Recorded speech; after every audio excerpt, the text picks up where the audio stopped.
Hello and welcome back to Let's Talk Pole podcast. Today we are very blessed and fortunate to have Miss Allie Betts, serial entrepreneur, owner of Viva LeBron Spray Tan, right here with us in our studio to chit chat a little bit about the processes of healing traumas and the multiple ways that we have learned how to handle them. I do want to offer a trigger warning at this point. This particular podcast is going to be talking about DV and SA. So if that is something that triggers you and you're not ready or on your journey for healing yet, and you don't want to listen to this podcast, we still love you. When you're ready, we're here to talk. But in the meantime, we're going to go ahead and move forward. Hello, Miss Allie. Hello. So great to be here. Thank you so much. You're amazing. Welcome. Good. Well, thank you. Thank you. So let's just jump right in. The reason why Allie is on with us today is because in a previous meeting, her and I kind of got on the topic of how pole has a physical healing when it comes to different traumas. And Allie was telling me about her particular, very unique niche coaching program for women with trauma. Please feel free and fill us in, Allie. Yes. So I work with women who have experienced sexual trauma, and specifically people who have come out of traditional therapy and are feeling just stuck, like they've plateaued, and they're out of that crisis mode, but they aren't back to feeling like themselves. They don't feel safe in their bodies still. They're still struggling. They want to reclaim their power and their lives. And this is something that's incredibly close to my heart, being a survivor of childhood sexual abuse and sexual assault as an adult.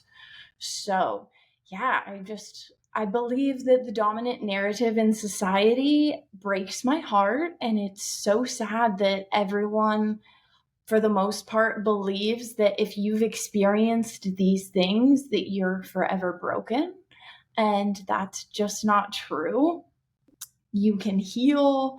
You can go on and create a life that you love. You can have incredible, fulfilling relationships. You can have meaning and purpose in your life. You are not defined by your past. And yeah, so that is my message. I want women to love themselves and their bodies, to feel good in their bodies. And there's so many amazing tools and practices that we can do to help us get there. And pole was a part of my journey, as well as yoga, meditation, breath work, and self-study. So yes. Wonderful. That's a mouthful. That's a big topic. That's covering a lot of bases there. I knew she was going to grab that squeaky toy. I knew she was. Hey, it's all good.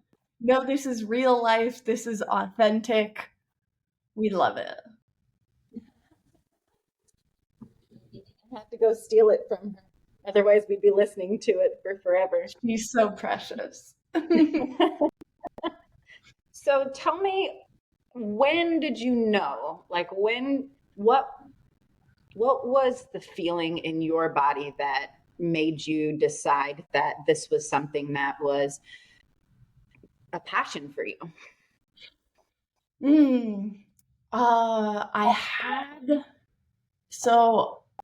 I've always wanted to fix people. That's definitely part of my, if you're familiar with family systems. So I should say I went to school to be a therapist, so I can get very nerdy on that side. But in my position, I am the eldest. So it was like in my family system, I managed everyone's relationships. I was just like, let me make sure everyone's okay all the time and sacrifice myself.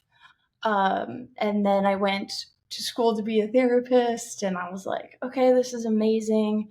as I was going to school, I was like, this just like, and this was, I graduated 15 years ago. So the healing has changed, which I'm so grateful for. But 15 years ago is very much disease model. And that was just not my vibe. I was like, I don't want to be talking to someone for 10 years about this thing that happened to them in the past. I want to give them tools to help them move on. So I was like, I'll be a coach. And this is 2010.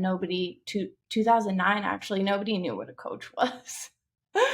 And then I just I kept hearing about people that had never encountered an adult who was talking about their experiences of being sexually abused as a child and even being sexually assaulted as an adult. It's so taboo in our culture. And then about a year ago, I had a friend who's reached out and she's talking about this is going on with her child. And I shared my story with her. And we both cried.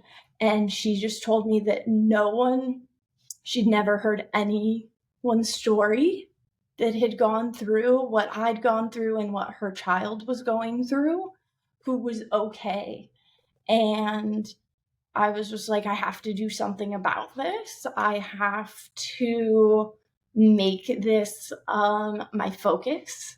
And so I've been in the process of switching all of my things over to be very specific on this niche, because as a therapist, you're very broad. And as a coach, I did the same. I was like, oh, if I can, I coach life. What do you need help with? So yes, yeah. It breaks my heart. And I think there's also, at this point in society, we've got more awareness now. Like, we had the Me Too movement.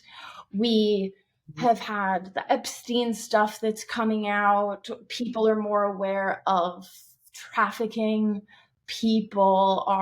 Everything that's going on with the P. Diddy case is bringing this up. And I feel like now is the time to be having these conversations and to be changing the narrative around survivors, that we can have full, amazing lives and we are not. And I feel like people are ready. People are, I think there's always going to be people who don't want to talk about it, and that's fine. Everyone has their own unique journey. Not everyone needs to talk about it publicly, but I do believe that working on your healing is super beneficial. And even just telling, someone who's very safe in your life can be super beneficial to going to therapy to get out of the crisis mode, dealing with flashbacks and things like this, because a lot of times our brain does such a good job at protecting us, especially if you experience childhood sexual abuse, that it doesn't surface until later. So yeah, that's kind of why now I'm just like, we gotta change it.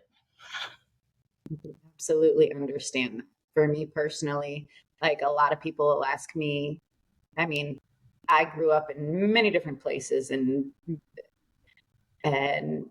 like, looking back now that I have a child and my child's grown, and I did my darndest to make sure that he had a safe, wonderful childhood. It's like I kind of look back on my own child and go, I don't really remember a lot of my childhood, because my brain did such a good job of just like, nope, putting up a wall. We're not going to revisit that because we don't want to open that jar until, failed marriage number 2. And I'm sitting in a therapist office going, what's wrong with me? What's wrong with me? And then really kind of sitting and unpacking that. It's a lot. It's a lot, and it's a lot to do. It's very overwhelming, especially in the traditional sense of therapy, because what are you there 1 hour a week? in your white knuckling life the rest of the time by yourself. So I think this is a very, Yeah. I think what you're doing with a coaching program with this very specific niche trauma experience is not only beneficial, but almost necessary considering. Yeah. Oh, So thank thank you. you for that. It was necessary for me, right? Like, I don't know what your experience was with traditional therapy, but talking about some of these experiences isn't necessarily beneficial. And Mhm. our brain doesn't necessarily know that we're not reliving that. Mhm. So that can be really, really hard, where I think the body based, like where we're at scientifically now is we know that the body stores trauma, Mhm. and we know that movement and breath is incredibly powerful, and EMDR is a really incredible therapy that I recommend all of my clients do with a trained EMDR therapist. There's been so many girls that have come into the studio lately that have recently said that they've been starting that particular Yes. therapy. And I'm Oh, like, I'm so intrigued. Like, tell me more. What do you do? What's going on? yes. Oh my gosh. EMDR changed my life. Pre Okay, EMDR, tell me more. I was very active in my eating disorder. That was my way to cope with all of the trauma and the abuse from my childhood. And I I went through my therapist had me write down all the things that I could remember, and we did. So EMDR stands for Rapid Eye Movement Desensitization. So we store trauma in our body and in our brainstem, and you can watch on a functional MRI the brain light up when you do EMDR, and it will travel to from your brainstem to your Mhm. prefrontal cortex, where you can process that trauma logically without Ooh, talking about it. So you're following like a finger, or you'll have headphones and buzzers in your hands. Different therapists have different tools that they use okay. for it. But literally every single time you're like, oh, now that it's where I can logically think about it, that thing that person did to me has nothing to do with like me being not good enough Mhm. or impacting my worth, right? Because we're little, or trauma in general, Mhm. we make up a story, and our brains are great. We're meaning makers, and we want to make meaning out of our experiences. Mhm. And especially when you're little, it's like everything is about you, because that's how we grow up. That's part of like childhood development. Like everything is about you, and that's just like the stage you're in with your brain. So especially when trauma is there at that time as a child, it you're like, oh my gosh, what did I do? I'm a bad person. I deserve this, right? I Why would this person be doing this to me? So then we carry those stories, I'm not enough, into our lives. And To the relationship. EMDR helps. Oh yeah. It No, yeah. helps rewire your brain. And then what's really, really cool about EMDR is your brain naturally does this when you go into REM sleep. So when you go to sleep at night, it's like you're doing it again. So every time you sleep, you're getting better. So it's really Mhm. powerful, and you don't have to talk about the things, so you're not being triggered. So it's a really, really incredible thing, and I just was like, I'm never gonna get over the things that have happened to me. That's just not in the cards for me. And I did this for a year with a really incredible therapist when I was in college, and I came out feeling so. I was like, okay, like I'm a different person. And then I just kind of like hit a plateau, right? I still had the coping skills that were not, they served me to a point. And this is something that I so believe and I feel like is so helpful for survivors to hear is like everything that you did to survive helped you survive, whatever coping mechanisms, eating disorders, anxieties, whatever, those things helped you survive. And then they're not helping you survive anymore, but you don't make yourself wrong for surviving. Like, I think my therapist told me that, and it was such a perspective shift, right? Like, if you developed an addiction, that addiction helped you survive, and that's amazing. Now we're ready to move away from that addiction, right? Right. So, yeah, that's when the all the body-based therapies started coming into my life. I started practicing yoga, and for the first time I heard the first class I took, the teacher said, listen to your body. And I was like, how do I do that? What does that mean? I don't understand. I feel So like it that's was what you say like 12,000 times a day. Listen to your right. body. What is it Yeah. telling you? Is it telling you I can do this? Is it telling you to run away? What is it telling you? Yes, like our bodies hold so much wisdom. And I think as our society, we were programmed away from that, even for maybe people like who didn't have abuse, but they have body image stuff. We're taught to not listen to our bodies. We're taught to not listen to our hunger cues. We're taught to push through in exercise. So we become disembodied. We become disassociated. And so everything that I do in my work with clients is like, here's how we get back to the body, because I believe being embodied is so healing. You're so grounded, and there's so much wisdom, and being connected to your intuition again is so incredibly powerful. So I have a question. So with Yeah. your clients that you take on, how do you get them from point A to point B as far as like, okay, the trauma happened.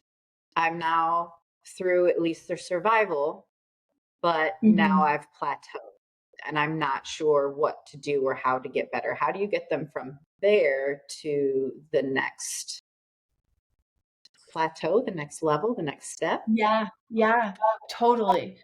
So super common. Like I went through it, and most people do. There's all kinds of research on it. It's a normal part of the healing process, because we want to also, our culture is like grow, grow, grow, grow, grow, but we need time to integrate. So when clients come to me, they're in that plateau. So it's really important to like give themselves credit.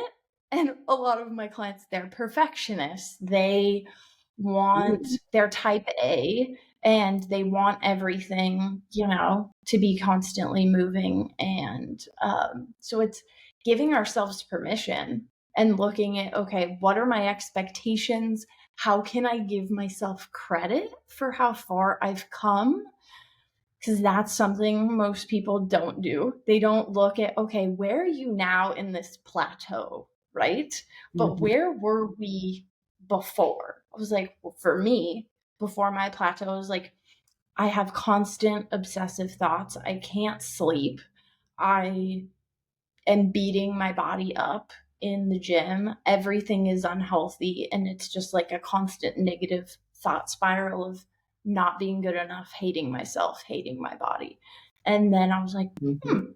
that's not my constant anymore. That's pretty amazing, right? So giving themselves credit, and then figuring out like, my goal is always to give people practices that are sustainable and don't necessarily take up so much time. I think that people think that, oh, well, I have to be doing X number of hours every single day. And that's just not true. Like, if you have 5 minutes to breathe, to connect to yourself, to move your body in a mindful way, like, that's enough. So I think reassessing their expectations and setting goals of like, okay, here's where I want to get to. And then we find practices and look at their unique lifestyle and like, okay, where can we fit these tools into your life, right? Like, if you're having panic attacks while you're driving in the car, what are the things that we can do to help you deal with that in that moment, right? So breathing techniques for anxiety, panic attacks, any way that could happen. And these are things that you can do in 3 minutes, they're really simple. And then just trying different ones and finding out like which one resonates the most with you. Because there's a bunch of different styles of practices. Like, I really like doing a box breath where you inhale for the same amount. So I'll say you inhale for 4, and then you hold it in for 4, and then you exhale 4, and then you hold your breath out for 4. So you could do this 3, you could do it 6, anyway. But what that is doing is it's telling your body, oh, okay. And it helps you get out of the fight and flight and gets into your rest and digest. Because when you're in fight or flight, your body can't breathe in that way. Yeah. If that makes sense. So your body knows, like, if we're in fight or flight, we're running from a tiger, you can't do a box breath. But our brain, when we're triggered, our brain doesn't know the difference between that trigger and the event actually happening. So that is where like these tools come in to deal. Like, for me, I didn't want to be on medication. Medication didn't work for me. I'm very sensitive to everything. So I wanted to be as natural as possible.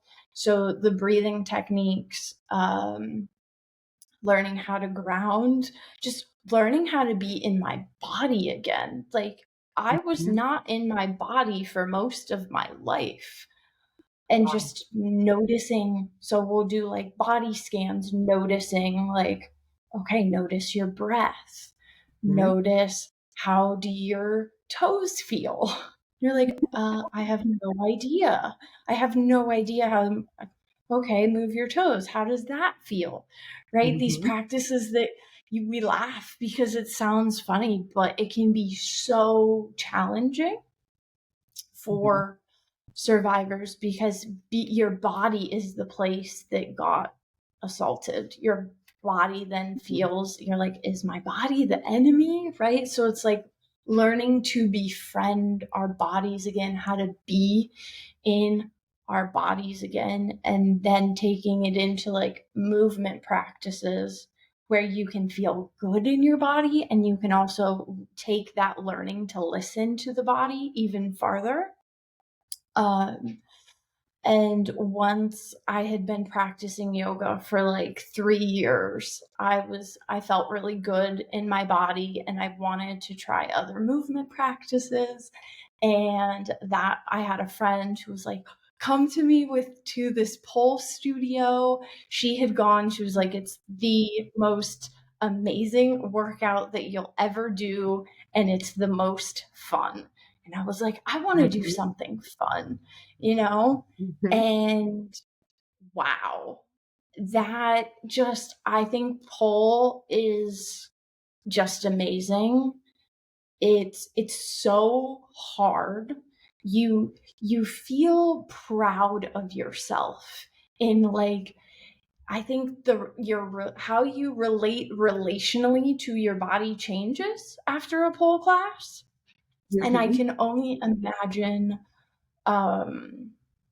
having a teacher who's as incredible as you are. like being my first person, like it was very technical, right? Like there was no, like, luckily I had the yoga background that was like, listen to my body, right? But I know you do these things in your classes, like that would have been even more impactful. Um, and then you have like, I think this is a huge thing with survivors is like, then, okay, I feel safe in my body, and being able to explore feeling attractive, feeling sensual, feeling sexy is like beyond foreign. And Yeah. I think that pole is like, it's a beautiful, safe, like it's a safe place that you You can give me chills. it's like a You give me safe chills. place to be able to explore that. And I'm sure you could talk Get and into speak to that much better than I can. Um, but that was my experience with pole, was like it just opened up this other, I don't really know how, a deeper connection to it. myself. It's In it's it's it's more of a straight line when you start participating in pole, because if you're coming there, okay, so a lot of people that come to a pole class are between the ages of 30 and say 50, and they typically come to us by way of a divorce, a death, a something massively traumatic, that triggers okay. them to have a realization within themselves in their life that A, I don't want to live like this anymore, or B, I want to feel better about themselves, or C,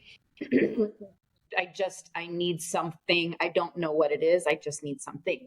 So that is very, very common for people but that's a common way for them to find the studio, is because their Oh, body's amazing. speaking to them, but they don't understand why yet. So when they actually Mm-hmm. start in for classes, and then they realize, like, most of our instructors are in our 30s to 50s, and we have all had our own collection of trauma, like myself included. Like for me, my trauma triggered a reactive, um, people pleasing, almost to the point where, Mm-hmm. like, I exacerbated myself, that I had nothing left. But I was Oh afraid that yeah. if I was constantly putting everybody ahead of me and before me, and putting all everybody's needs, and being the perfect wife and the perfect girlfriend and the perfect mom, that I wasn't valuable enough and I wasn't good enough. And believe me, there were plenty of guys that were there to reiterate that thought process. And Yeah. after I opened my first studio, and now I have all these women that are like a constant mirror of everything I'm saying, because I'm a very sharing type of instructor. Like, I'm going to talk about myself and my life because it's more appropriate than talking about other people. But I would start to share these things that people would say to me. And when I would say them out, like, of course, I'd hear them first, and then I'd think about them, and then I'd say them out loud. And now I'm not only saying it out loud, I'm also hearing it again, but now I'm watching the facial expressions on other people look at me and go, that's not okay. And then to start to have that acknowledgement and go, okay, people pleasing and codependency are going hand in hand here, and they're just creating this exact same situation over and over and over again. So when I Yeah. started in traditional therapy, breaking that was the first step. Breaking that need to fix somebody else and fix and be there to take care of and swoop everything up and nurture and put it all back together for everybody else. To step away from that was the hardest in the first part. The second part was realizing I needed to stop ignoring myself for everybody else and actively start looking at myself and start going, okay, stop fixing everybody else. Maybe we need to focus on ourselves. And I'm telling you, Allie, you want to talk about triggered panic attacks? Thought I was going to Yeah. fall off the earth, because, like, everything just comes in huge waves all at once when you're not even thinking it's going to happen. And the next thing you know, you're holding onto the grass, begging somebody to answer the phone, for God's sakes. Yeah. So Yeah. yeah, and Yeah. then, but after, like, I've been in traditional therapy now for 3.5 years, and Okay. Nice. I'm now to where I enjoy therapy very much. Like, I love going there and being like, all right, you're stuck with me for an hour and you're not going to believe this shit. Like, let's talk about this, because this is, am I crazy? But I love it. No, to it's so have, valuable having an outside I, perspective. yeah, from an outside perspective, I'm like, I keep squirreling out. I need to come back to my topic here. But so then to have all this therapy and these new perspectives of how I'm treating myself, and then to take that acknowledgement and take it into a pull class as a student, let alone as an instructor. It's like, now, okay, yeah, now I can start associating what's going on in my brain with what's going on in my body. And for me, a physical process, not only movement and dance and everything else, but I find myself, when I'm reaching that fight or flight, I I find there's like this one spot on my chest, and it's right in between my shoulder, and I just find myself like rubbing that spot, and that's my breath work, essentially, is by Mm-hmm. just sitting there and breathing. Like, I'm full on panic attack in the back of a boat going 100 miles an hour, and I'm just like, this is insane. But this was my breath work. This was me calming myself down. Yep. Mm-hmm. So I Yep. absolutely, I can understand what how valuable the tools that you're discussing as far as coping mechanisms and helping move on to that next step. I can absolutely understand how valuable they are. Yeah. Yeah. Changed my life for sure. Like sleeping, what was that? I would Right? lay in bed for 4 hours and not be able to fall asleep because just the racing mind and the, oh my gosh, I'm not good enough. Oh my gosh, all the things I need to do. Oh my gosh, the people pleasing, same. People pleasing is, yeah, the codependency, all of it. Mm-hmm. I Yep. find my I find myself, and sometimes it might be the Scorpio that's in me. I might be a little pompous. I might be a little full of myself, and I might just like myself a little too much, according to some people. But that is me ringing my own bell and like tapping myself on my own shoulder. That's my way of working through my own insecurities and my own feeling of not being worthy or valuable. Like, every little note that a kid or a student or a client or anybody writes me, like, I put it all up on the wall in my bedroom, because when I get up in the morning, it validates why I get up in the morning. And like, I Yes. have them all Yes. over my bathroom and on the walls. And you would think I'm a little crazy if you came into my apartment and were like, why do you have all of these validating words of endearment to yourself? Because that's what helps me feel good about myself and reminds me of my value and of my worth. No, I would say you're brilliant for doing that. I would say you're programming your subconscious mind to believe it. That's what that is. I Absolutely. teach my clients to put affirmations on their mirrors or wherever they spend the most time, Mm-hmm. because even if you're not reading them, your subconscious mind sees them, Mm-hmm. and it's programming, and it's a really good way to explain brain how our brains work in a simplistic way. So we Mm-hmm. have our neurons are covered with fat, and the more fat, it's called myelin. The more Yeah. fat is on the neuron, the quicker that it can fire. So it's called myelination. Things get myelinated in our brain when they're habitual. So all of the habitual things that we've been doing pre-healing are like, they're super myelinated, so you can think of it like a freeway.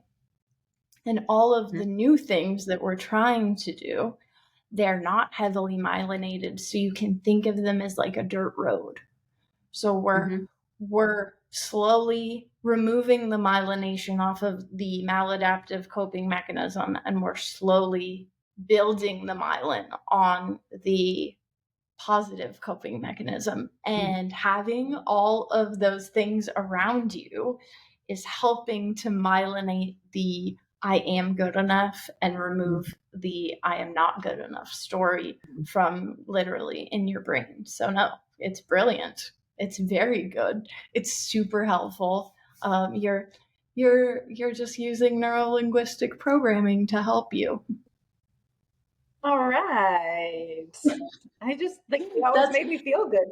I want more of these. These make me feel good. Yes. These values. Yes. It's like, they tell me exactly that I'm exactly where I'm supposed to be, doing exactly what I'm supposed to be doing. I'm helping other people feel good about themselves.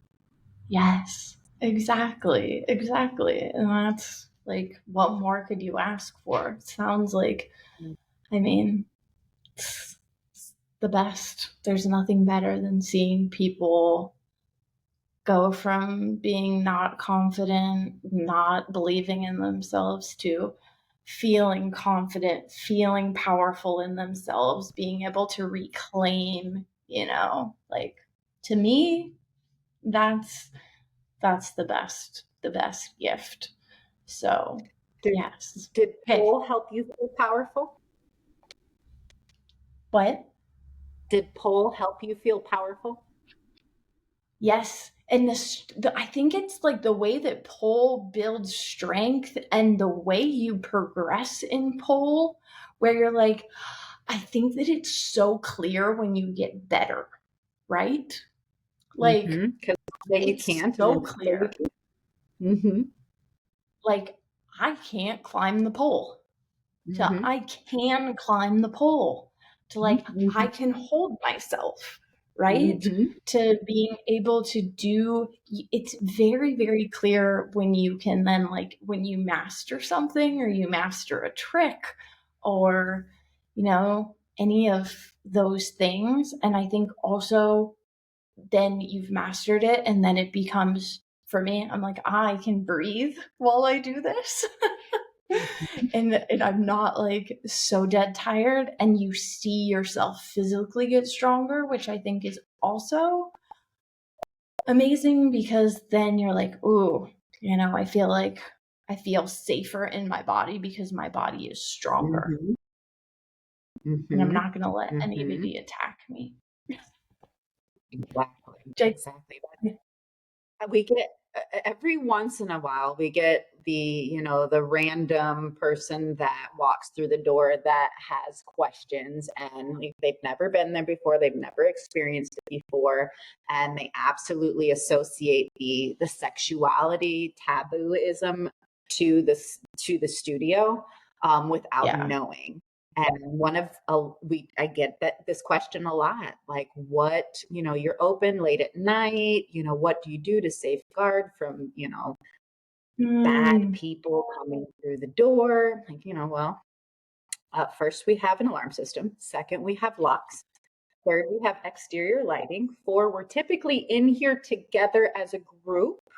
And 5, if a person were going to try to take advantage of women, do you think they would come to a space where we're all very strong? And if they did, how far do you really think they're going to make it when all of us probably have more upper body strength than that person does? And everybody goes, oh, you kind of have a point. Yes. I'm like, do I give off victim mindset? Does it look like I walk around as if I'm afraid of somebody trying to run away with me? No, because I carry mace and weapons, and I make sure my upper body is strong enough that I can hold a chokehold long enough for somebody to pass out. Yeah, absolutely. Absolutely. Don't mess with me. That's one of my, right, right. I was just having this conversation last night. That's so funny. Yeah, So and I as think it far also just as, helps you build your confidence. oh yeah, you feel so much more confident. So the thing, like with pole, you can grow in multiple directions. So like there's the very base when you walk into a studio and you don't really know what kind of pole person you are. You don't know if you're an aerialist, you don't know if you're a pole person, you don't really even know how many different flavors there are out there. So some Right? people come in and they grow physically, strength wise, and then some people come in and they grow because they have more of a conversation with their inner child and their inner, that little girl that is 8 years old, singing into her hairbrush, jumping on the bed, dancing and singing and creating choreography. Like we get away from that person as we age because of responsibilities and because we are adults and we're moms and we're parents and we're wives and business owners and serial entrepreneurs. Like we get away from that the happiness, the joy that little child inside of you has. So it's really very unique. Like everybody's journey and growth in the studio is similar yet different because we're So all growing through the same traumas. We're all growing through being told we're not good enough or being constantly comparing ourselves to the person on the pole next to us or the person in life next to us. And to have a safe space where there are no windows, nobody's watching, nobody cares because everybody that is in the room with you is going through the exact same thing. yes. They're Yes. insecure. They're worried about that you're comparing them to you. They look in the mirror and see, an imposter or somebody that is not quite who they want to be yet. But that's the beautiful thing about the pole community is when we all come together and we're in this one room and it doesn't matter what apparatuses that we're all trying to learn. It's just we're all there and we're all present, not only there present but physically present.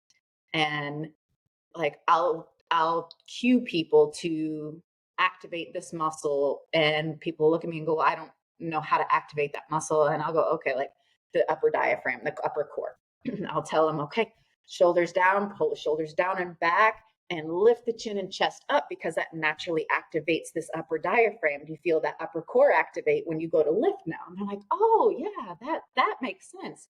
So to start creating paths between what our body naturally does just to keep us upright and to cognitively focus on activating those muscles. It's so beautiful to watch that transition because I tell everybody the same thing. The body from here down is just dumb. And when it comes to pole, we have to train the brain to train the muscles. And until the brain understands what the muscles are supposed to be doing, it's going to take a few tries. But eventually, your brain is going to know exactly which muscle to activate. And then you're going to be able to hold this pose for so much longer. And you're going to be able to do it so elegantly because we're training the brain. But we have to listen to the body in order to understand if the brain's sending the right paths. I Love it. absolutely love that. I absolutely love Yes. that. And another thing you said earlier, I'm sorry, I'm like, oh yeah, by the way, it it so triggered me like when you said it. You said something along the lines of like listening to your body when a trauma, like when something triggers you. This last hurricane, it's funny how I'm not from Florida, so this is new. The Yeah. hurricane situation, that's a Same. whole new PTSD to deal with. But I wasn't here for the last hurricane. I was traveling. So I was safely out of the state. And a lot of people called and checked on me. And being connected to my body, and then having certain people call me to check on me immediately triggered a panic attack, like immediate fight or flight. Yeah. And then realizing after you set that phone down, going, that doesn't feel right. That doesn't feel right, because that person doesn't belong in my life. It's having this new like sense of control in your reality, because your body is telling you when something's not right. So that's something new for me as a 40-something-year-old woman. I've never had that before. I've never connected. If my heart starts racing when this particular person is around me, then wow, that person, I don't want anything to do with that person. Get that person as far away as possible. So to have that new sense of communication between my brain and my body, it's like, oh, I could let's do this more. Like, who else triggers my fight or flight? Who else doesn't belong in my world? Mm-hmm. Right? Oh, goodness You're like, gracious. what's off there? Yes. Yep. The Our bodies are... and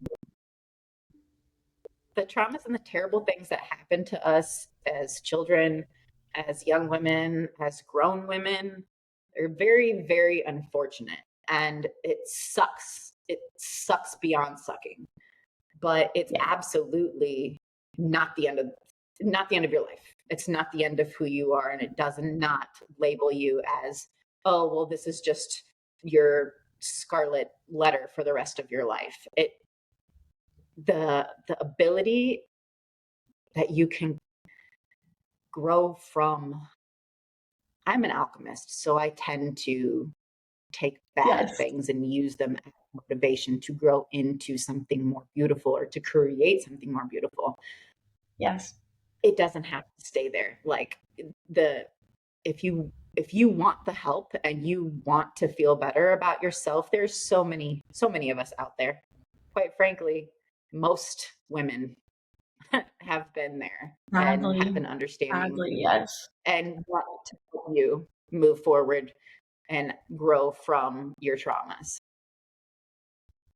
Absolutely. I really love this conversation. I am like so hyped up about this. I could talk about it all day long. Yeah, that's what you just explained is post-traumatic growth. And yes, you transmute, like, take that fire and transmute it into something. You know, a lot of people, your mess is your message. Yeah, like, I think that for me, when I realized that, I was like, I'm still giving these people my power. And it was like, I don't know, years. The childhood stuff was very much years, but the adult stuff was like a year old. And I got really angry. I got really angry that this person that did this thing to me still was affecting my life. I said, no more. That was like the last straw for that part for me. And I was like, absolutely not. You had power then. And I refuse to give you any power over me and my life beyond today. And I think that was where, like, it was like an intuitive thing. It was like, you have to forgive them. And I think that forgiveness is very tricky, and people do not, they misunderstand forgiveness and what forgiveness is about. And holding on to trauma and pain and hate, like, I will say I hated this person who did these things to me. It wasn't like that hate isn't going, like, maybe it's going to them, right? Energy. But it's also being held in your body, and you're a being of water for the most part. And the water in your body is listening to the things that are happening in the thoughts you're thinking, the frequency that you're holding of hate is not a good one. I had chronic illness my whole life until I started healing. And forgiveness is for you. It's to release that pain and that hate from your body so you're not holding on to that frequency anymore. And I don't know if it affected this person that did these things to me, but it had such a profound effect to me to be able to let go and to be like, you know what? Forgiven. We're moving on.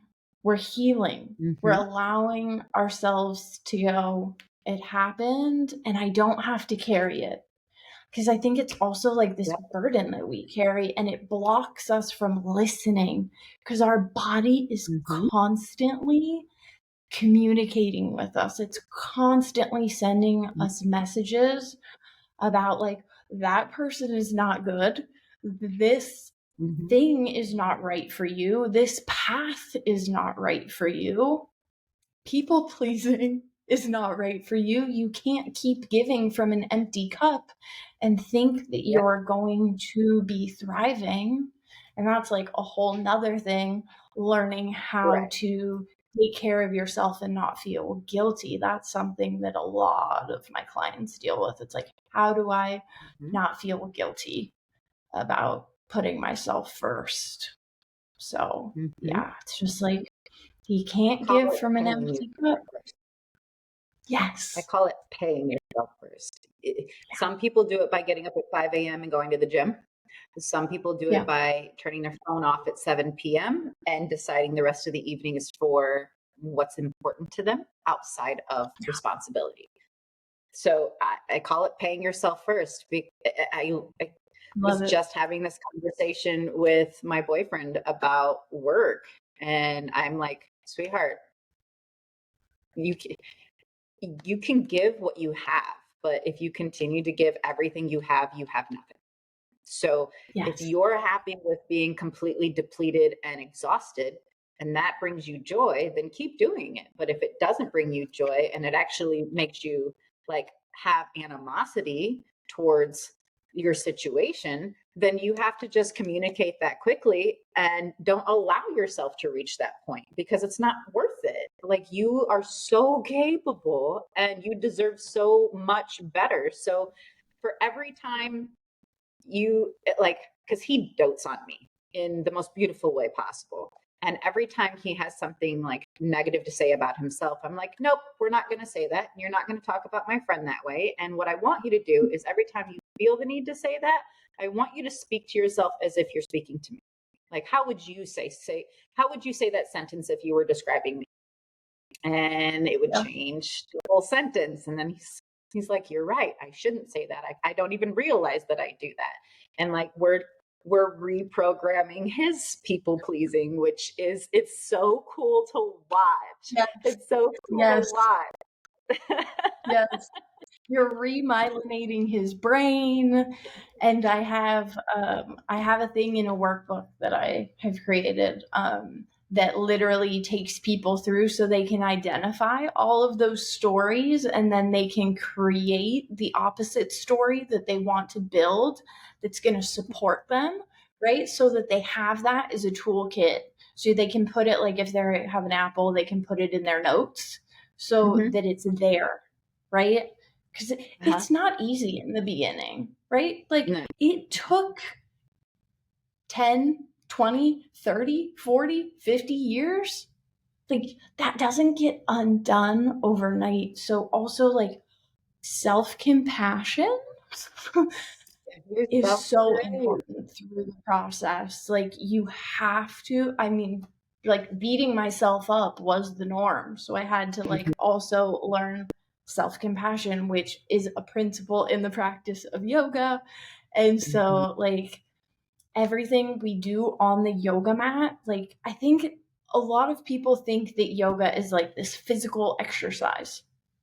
But the point of the physical exercise is to learn about yourself and learn about your body and to connect and understand your patterns so that you can take what you learn on your mat into your life. Yoga is not about being good at yoga. Yoga is about getting better at life. That is literally the purpose of the practice, which unfortunately Western society likes to take beautiful ancient things and like take one tiny piece and commoditize it. So yes, and there's so many parallels between yoga and therapy and pole and therapy. Like pole is not about being great at pole. Yes, there are great things about it, but it's really there to help make you better at life. Aww. Yes. Pole, Yes, I like to absolutely. express it's like the perfect example of holding on and letting go. Because like you gotta have a balance. And if there's no better explanation of life, like you have to have a good balance of holding on and letting go and trusting yourself and trusting your body to do what you've taught it to do. Yeah. Oh, I got goosebumps. Absolutely. Absolutely. Me too. Me too. And like yoga is just movement, right? Like I tell people all the time, like if you don't love the physical practice of yoga, what yoga is being mindful and paying attention to your body and your breath. So you can be doing yoga while you're doing pole, while you're lifting, like you're just being consciously aware. Like if the yoga asana isn't for you, you don't want to do like all these things, that doesn't appeal to you, that doesn't mean that you can't be doing yoga. Like it honestly, when it breaks down, asana is to sit. Like it's changed so much. All these postures are like very new, very Western.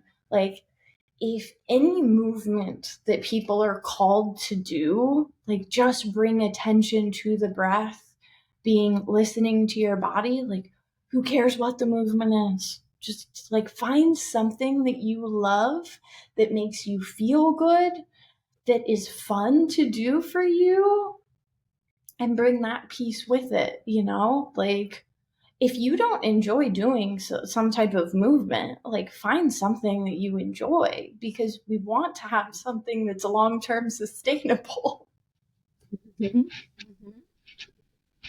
So, with all of these tools that you have for your specific niche client, potential clients, current clients, where can people find these things? Like, where can people find you to have help and assistance in? Yeah. My website is alignedawakening.com. I'm also Aligned Awakening on Instagram, on Pinterest, basically any Facebook, all of the social media platforms. If they this specific niche, helping women who've experienced sexual trauma feel safe in their bodies, reclaim their power and their lives. It's Aligned Awakening. Yes. Anywhere on the internet. And anywhere on the internet. But if you're local to Southwest Florida, you are located right here in Naples. Yes, I am in Naples. I can have people come to a space that I have, or I can go to people's homes, or we can go, walk on the beach or be in nature, because I think nature is incredibly powerful as well. So yes, many options. And I've worked with people all over the world, so I can also do virtual stuff with people too. Wonderful. Wonderful. Is there anything else that you would like for people to know before we hop off? Oh, I just want them to know that they are the answer. Like everything they are looking for, they have inside. They just maybe need some help how to look inside. But they have everything they need already. I love that. I love that sentiment. Well, thank you, Allie, so much. I can't believe we talked for a whole hour. Actually, yes, I can. So amazing. Yes, I can. Thank you. Oh, and thank you for everything you do and all the amazing, impact that you have in the Absolutely. world is I'm creating working all on it. these beautiful ripples. I'm working on it. Trying to be the change, no more generational curses over here. We're stopping Yes, it now. cycle breakers. Yes, yes. You're Yes. not So trying, you're good. doing. You are doing Yes. it. Yes. I tell Well, I everyone to absolutely, remove trying from their vocabulary. When we look at the definition of trying, it's not what we're doing. we're doing. Yes. Perfect. Yes. All right, Allie. Thank you so much for being on the podcast with us. Thank Thank you, you. everybody that sat and listened and subscribed. We appreciate you very much. Give us a like and a follow, and we will definitely see you on the very next one. Allie, don't go anywhere, okay? Bye, guys.